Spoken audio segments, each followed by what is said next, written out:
En algo que he dicho en las intervenciones que he tenido, en la identificación de recursos que tiene la comunidad.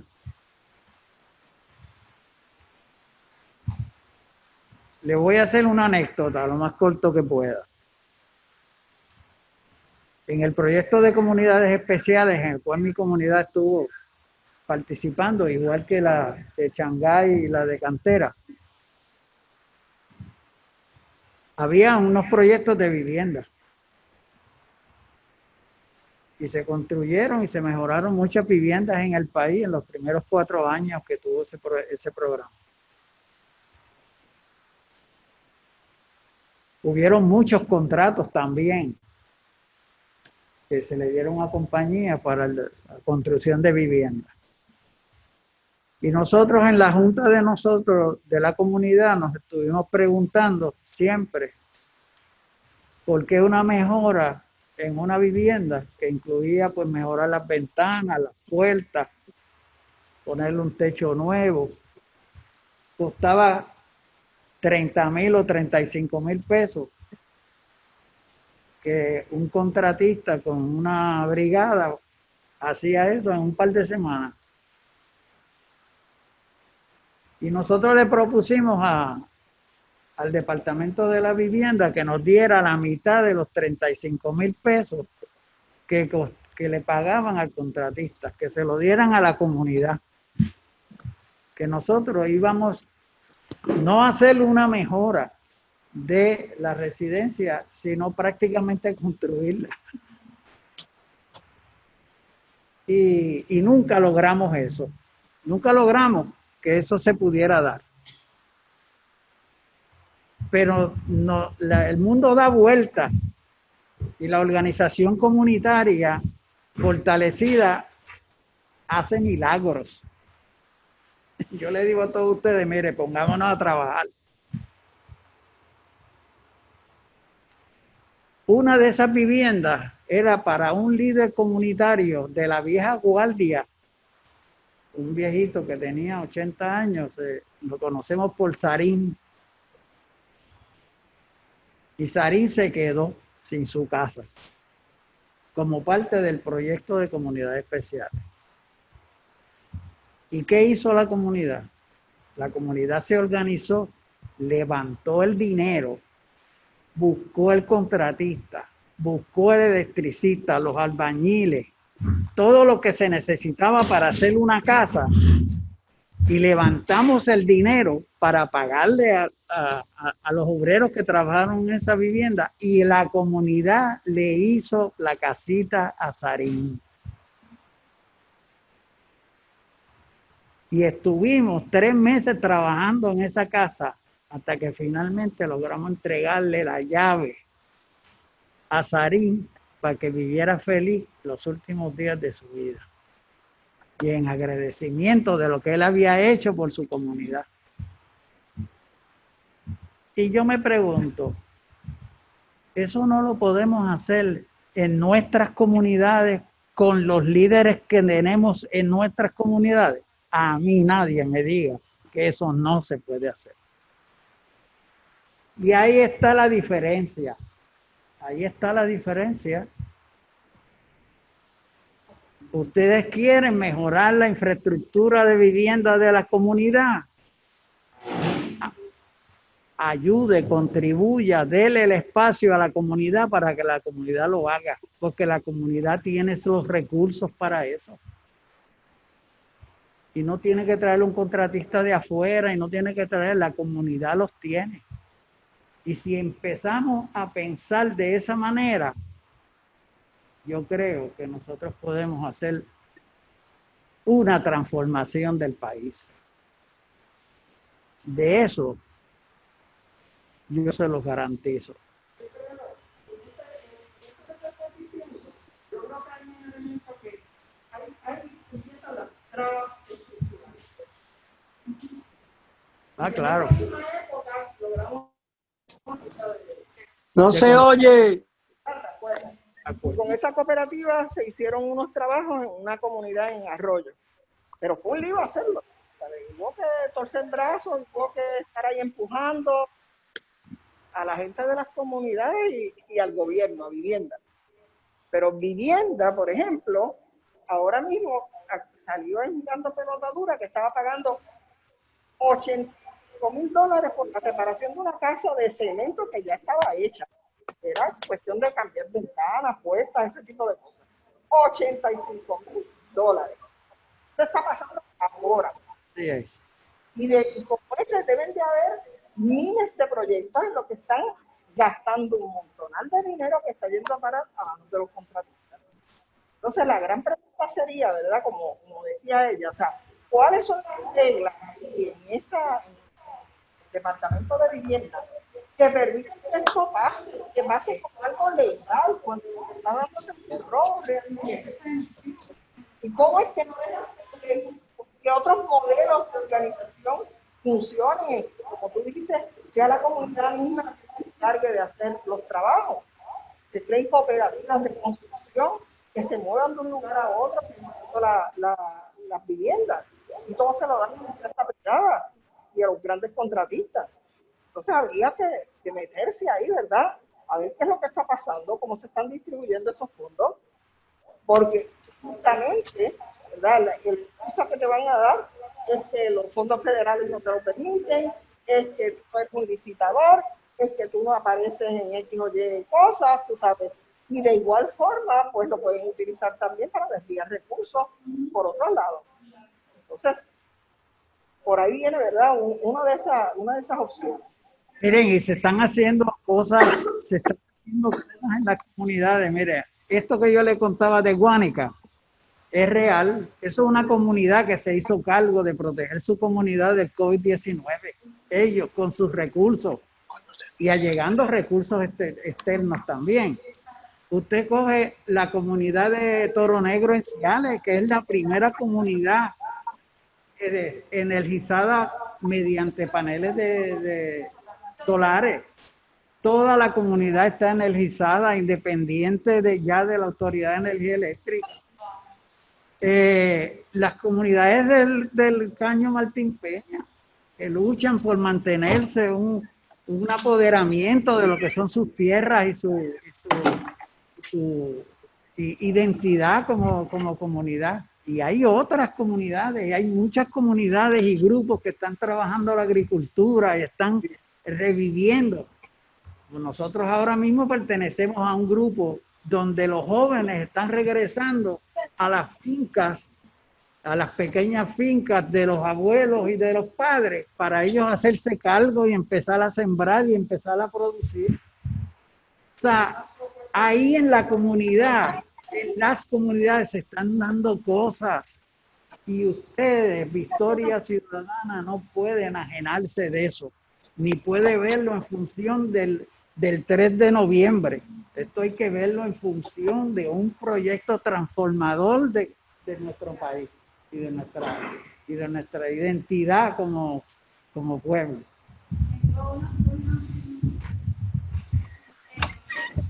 El Zoom. Paola, el turno a Ariana, luego tengo a Eusebio y Ángel Villarini.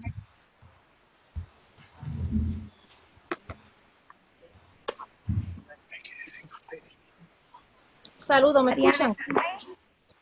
Sí, ¿me escuchan? Sí, adelante. Buenas tardes tengan todos. Gracias por la oportunidad de brindarme un espacio en este foro. Mi nombre es Ariana Santiago Durán, soy de Bayamón, así que un saludo a todos desde Bayamón.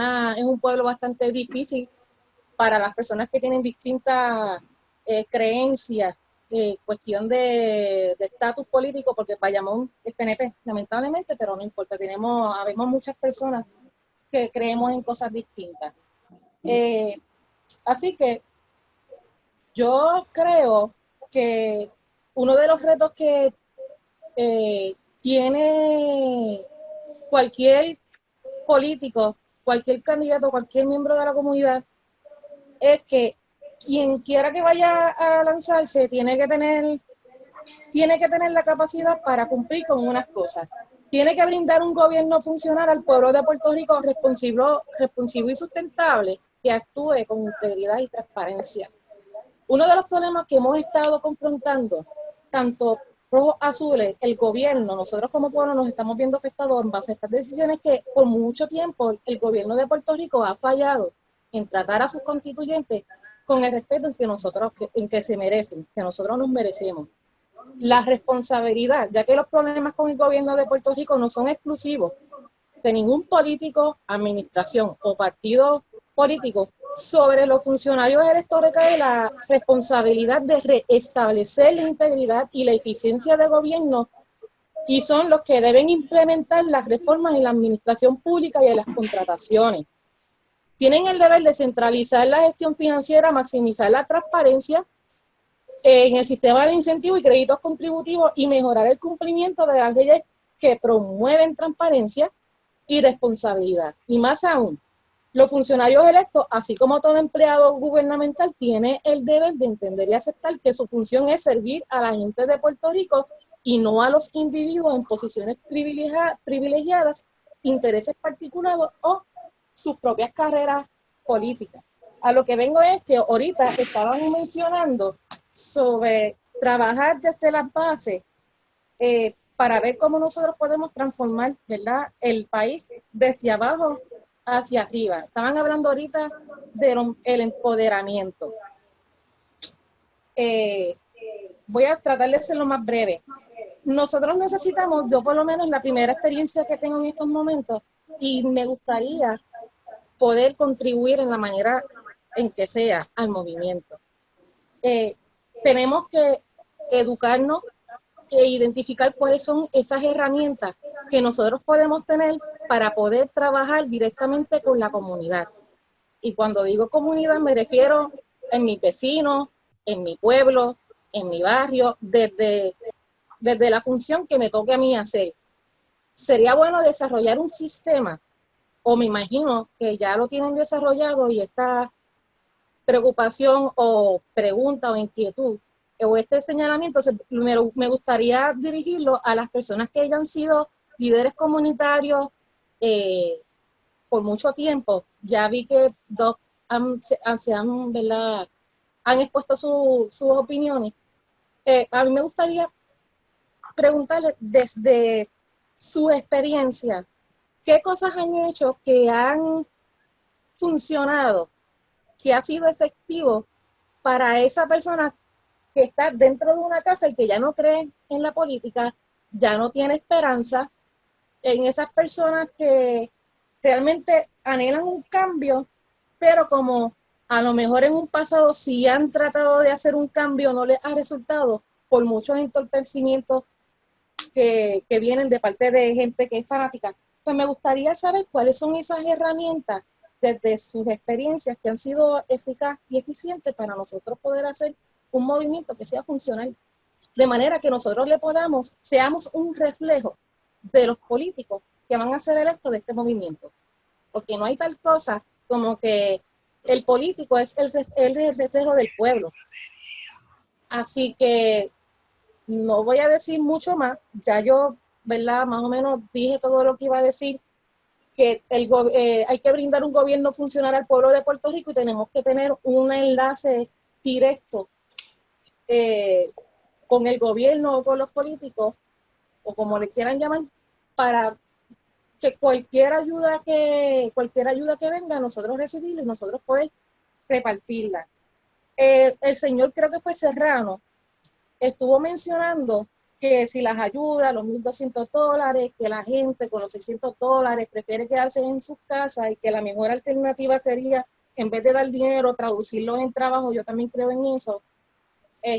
Pero yo le voy a decir por qué. La gente prefiere quedarse a veces en sus casas. La gente prefiere quedarse a veces en sus casas porque sabe que a 7.25 o a 7.50 la hora no va a poder sobrevivir, ni salir adelante, ni sostener una familia. El recurso humano está siendo explotado y se nos están quitando cualquier tipo de derecho que algún avance que teníamos en cuestión a derechos dentro de un empleo, se han trastocado, y con eso de la ley y de la reforma electoral nos han quitado muchos derechos. Cualquiera se ve tentado en decir, prefiero ganarme los $600 en mi casa, porque si yo tengo estudios, tengo bachillerato, tengo 725, estén explotando recursos humanos, entonces cuando tú vienes a ver que tu paga es mínima y no te da ni para pagar la casa, pues ¿de qué estamos hablando? Tenemos que entonces fomentar una cultura en la que, mira, simplemente vamos a trabajar por los, unirnos y trabajar por los derechos de todos nosotros, de empleados, porque a la mano de obra de nosotras ser valer menos que 725, porque con tanta carga de trabajo que nos ponen, se nos explota el recurso humano, pues la gente pues obviamente va a preferir que le den ese dinero y ya. Hay que fomentar alzar el valor del trabajo, y nada, eso era lo que te quería contestar. Karl Marx decía que las desigualdades, también estaban hablando ahí, una señora habló de que no hay, o sea, uno de los primeros actos violentos en donde tú te encuentres es sentirte que estás en un lugar diferente. ¿Verdad? El discrimen, la desigualdad. Karl Marx decía, ajá. Ariana, si quieres darle el turno para que te contesten, para darle la oportunidad a las otras personas que están en turno, porque ya se nos está acabando el tiempo. ¿Seguro? Que me escriban, dale.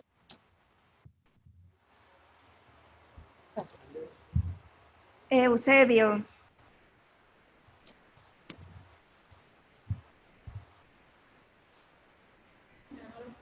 Bueno, ¿me oyen? Sí, adelante. Sí, saludo a todos y a todas. Buenas tardes, mi nombre es Eusebio Padrón del Área de Justicia y Seguridad. Escribí en el chat prácticamente lo que estoy proponiéndoles. Es que el cambio de las comunidades debe estar dentro de los sistemas y participar en el sistema. Y el sistema actual es asambleísta municipal. Y les propongo que un cambio a la Constitución, que se proponga un cambio a la Constitución, en que cada comunidad elija su asambleísta. Y desde dentro de la asamblea municipal, cada comunidad pueda iniciar el cambio, iniciar la voz. Esto quizás politizaría a las comunidades porque se metería cada partido a tratar de manipular esa comunidad, pero el voto que salga electo de ahí es el que va a elegir la comunidad. Eso es una de las sugerencias que estaba hablando. Lo otro es que hay que entrar en el sistema. Lamentablemente somos una colonia y ellos tienen el sartén agarrado por el mango. Y hay que entrar en el sistema. Les sugiero a las comunidades que se metan a fema.gov. Hay alrededor sobre 2.000 o 3.000 adiestramientos de cómo trabaja el sistema de ellos. Y no estoy hablando de FEMA, todo el sistema federal en cuanto a la adquisición de recursos, ya sean económicos y de ayuda, de adiestramiento. Hay un sinnúmero de adiestramientos y de cómo acceder a ellos, ahí a través de fema.gov. Nada, eso era todo. Muchas gracias. No sé si los panelistas quieran hacer algún comentario. Para si no, entonces darle el turno a Villarín. Buenas tardes a Con relación a la propuesta tuya, no solamente que sean elegidos por la comunidad para formar parte de la asamblea municipal, es que no sean parte de la plancha del alcalde. O sea, que sean elegidos independientes, una papeleta aparte para los asambleístas, etcétera. Pero no puede ser, hay que eliminarlo de los asambleístas como parte de la plancha del alcalde. Y en eso pues favorezco la propuesta tuya. Ángel. Sí, buenas tardes a todos y a todas. Y muy agradecido de los compañeros y compañeras que aceptaron esta invitación y que están propiciando este diálogo. A mí me corresponde ser el coordinador general de la estructura organizativa que estamos construyendo en el movimiento Victoria Ciudadana. estoy totalmente de acuerdo con la premisa bajo la cual se inició este diálogo en términos de los retos que ustedes nos plantean al movimiento Victoria Ciudadana. Y quisiera hablar en primer lugar de cómo nosotros estamos asumiendo esos retos que ustedes están planteando desde el momento mismo de nuestra fundación, cuáles son los obstáculos que tenemos por delante y cómo entonces podemos construir ese puente del lado de ustedes y del lado nuestro, ¿verdad? Que nos permita una colaboración más efectiva. Lo primero que tenemos que tener claro es que en el movimiento Victoria Ciudadana es una criatura reciente y que estamos construyendo una nueva forma, como nosotros decimos, de entender y hacer política. Y quiero referirme a eso. Lo primero que hicimos para lograr esto, una vez que ya teníamos la agenda urgente, fue plantearnos el problema y de qué manera vamos a darle cumplimiento a esa agenda urgente o al programa político que nos trascende. Y para eso adoptamos una estructura organizativa que es lo que llamamos red de redes. Es importante estudiar el documento que elabora en detalle esa estructura organizativa, porque yo diría que prácticamente todo lo que ustedes han planteado y que ustedes esperarían de una organización política es precisamente lo que estamos construyendo. Nuestro documento organizativo comienza estableciendo un concepto distinto de filosofía que está resumido en unos propósitos y en unos principios. Y para que vean las coincidencias, solamente cito alguno de ellos, ¿verdad? ¿Cuál es el propósito principal de Victoria Ciudadana? Pues superar la forma monopolizadora, hegemónica y centralizada de la estructura organizativa que caracteriza los partidos, que reduce al ciudadano o ciudadana a mero elector o electora, creando una que por el contrario empodere al pueblo para su participación protagónica en la gestión de gobierno. Y para eso, entonces, segundo principio, nuestra estructura organizativa promueve la educación y organización ciudadana del pueblo, de modo que puede ejercer de modo protagónico el poder que la democracia supuestamente le confiere para satisfacer sus necesidades e intereses de vida digna, solidaria, soberana y sostenible. Y en otro punto se establece que para lograr eso nosotros como gobierno vamos a descentralizar la gestión gubernamental, fortaleciendo la autonomía municipal y la autogestión por parte del tercer sector, las cooperativas, los grupos comunitarios y otras colectividades. Y por último, estoy citando quizás lo que es más pertinente a lo que hemos estado conversando, en los principios democráticos fundamentales establecemos que el MBC es una organización puertorriqueña inclusiva, anclada orgánicamente en el pueblo, orientada a su empoderamiento y fundamentada en la democracia participativa y protagónica, en el gobierno del pueblo, para el pueblo y con el pueblo. Y por lo tanto reconoce como base de su fuerza política su vinculación libre de todo sectarismo a la riqueza de saberes y talentos, asociaciones, organizaciones comunitarias, grupos defensores de derechos, proyectos autogestivos y otros movimientos con los que cuenta el país y con los cuales podrá coordinar acciones, pactar acuerdos y organizar frentes de lucha. Para hacer realidad esos principios, el movimiento ha estado desarrollando 3 iniciativas. Primero, la estructura organizativa que ha creado, que se llama Red de Redes, y de manera que si en los partidos tradicionales la estructura organizativa son comités de barrio, en el movimiento nuestra estructura organizativa son 4 redes, y las redes no son espacios de comunicación y colaboración de personas. Número 1, de saberes y talentos, a todas aquellas personas, que sea desde un punto de vista académico, experiencia de vida, tienen algo que aportar a las diferentes áreas de gobierno para la reconstrucción del país. Segundo, tenemos una red de actividades, que es una red que precisamente busca por ahí que hay un micrófono abierto, por favor. Está perro que quiere participar, parece, en el diálogo. Tenemos entonces también lo que llamamos la red de colectividades, ¿no?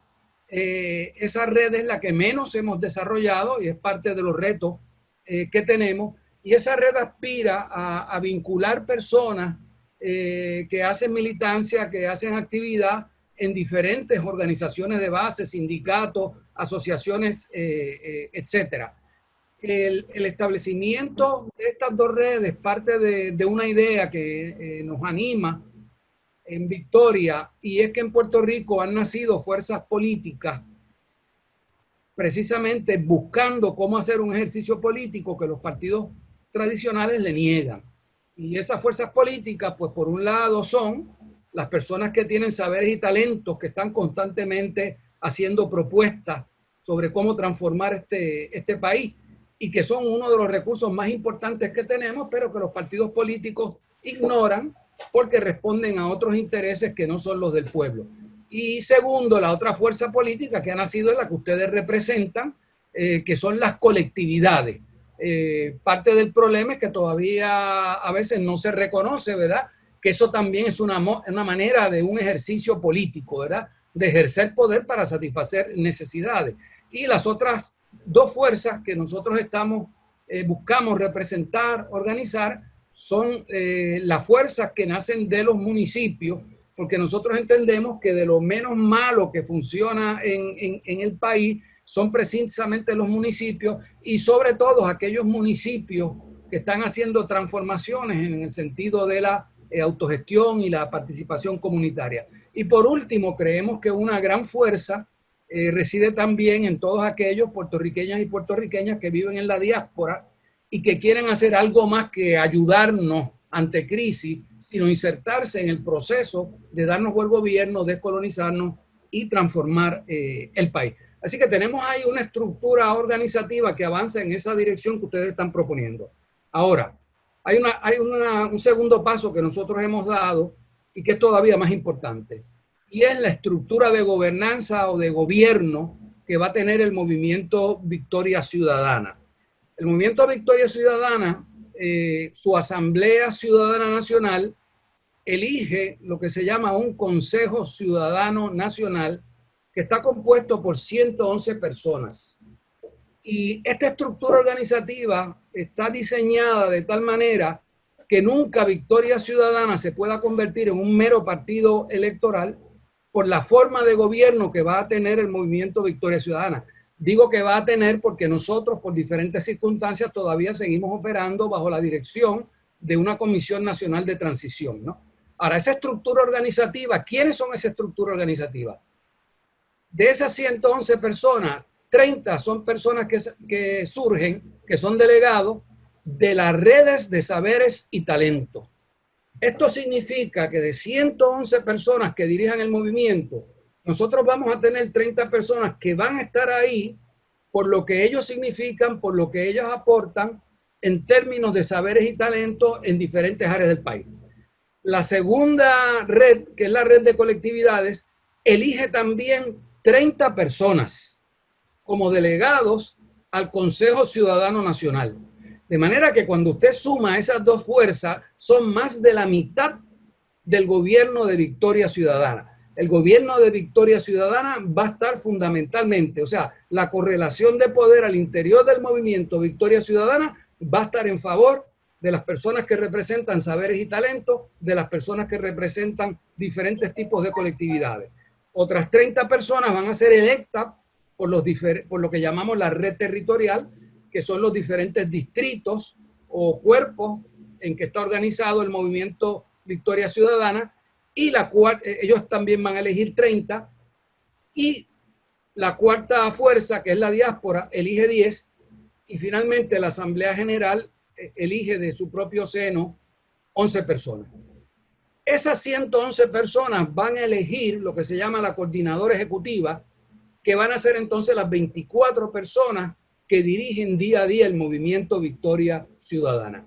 Así que no solamente hemos adoptado una estructura organizativa que pretendemos que sea garantía de lo que aspiramos a ser, sino que también tenemos una forma de gobernanza.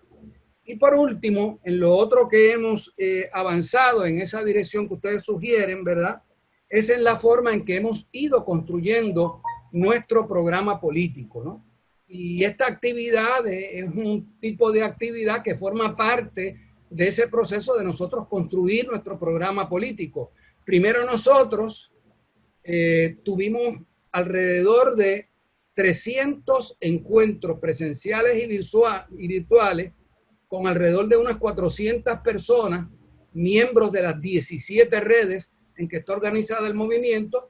Esas personas formularon un primer documento. Ese documento entonces se le presentó a toda la membresía del movimiento para que hicieran recomendaciones. Luego, en tercer lugar, se presentó públicamente a través de Facebook a la ciudadanía. Ese sitio donde está eso lo han visitado ya más de 40,000 personas.